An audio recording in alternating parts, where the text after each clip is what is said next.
Good afternoon, everyone. Well, with some of you about to go out on field work, it's timely that in this afternoon's session I'll be sharing some ideas about the reasons why groups of whales and dolphins sometimes swim ashore from the sea right onto the beach and, most often, die in what are known as mass strandings.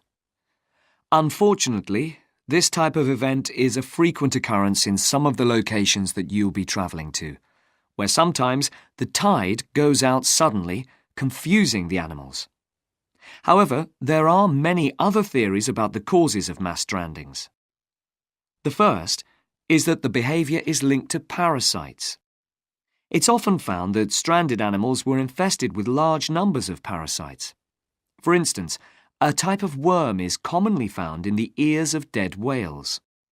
Since marine animals rely heavily on their hearing to navigate, this type of infestation has the potential to be very harmful. Another theory is related to toxins or poisons. These have also been found to contribute to the death of many marine animals. Many toxins, as I'm sure you're aware, originate from plants or animals. The whale ingests these toxins in its normal feeding behaviour, but whether these poisons directly or indirectly lead to stranding and death seems to depend upon the toxin involved. In 1988, for example, 14 humpback whales examined after stranding along the beaches of Cape Cod were found to have been poisoned after eating tuna that contained saxitoxin, the same toxin that can be fatal in humans.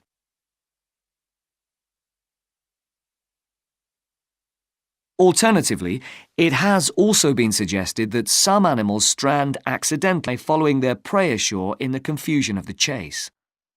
In 1995, David Thurston monitored pilot whales that beached after following squid ashore. However, this idea does not seem to hold true for the majority of mass strandings because examination of the animal's stomach contents revealed that most had not been feeding as they stranded. There are also some new theories which link strandings to humans. A growing concern is that loud noises in the ocean cause strandings. Noises such as those caused by military exercises are of particular concern and have been pinpointed as the cause of some strandings of late. One of these, a mass stranding of whales in 2000 in the Bahamas, coincided closely with experiments using a new submarine detection system. There were several factors that made this stranding stand out as different from previous strandings.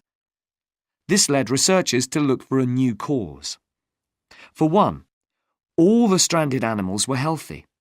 In addition, the animals were spread out along 38 kilometres of coast, whereas it's more common for the animals to be found in a group when mass strandings occur. A final theory is related to group behaviour and suggests that sea mammals cannot distinguish between sick and healthy leaders and will follow sick leaders, even to an inevitable death. This is a particularly interesting theory, since the whales that are thought to be most social, the toothed whales, are the group that strand the most frequently. The theory is also supported by evidence from a dolphin stranding in 1994.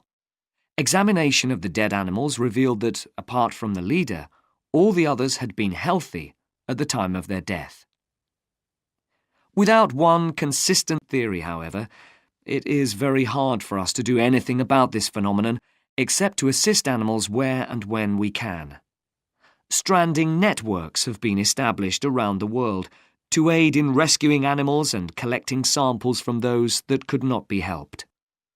I recommend John Connor's Marine Mammals Ashore as an excellent starting point if you're interested in finding out more about these networks or establishing one yourself.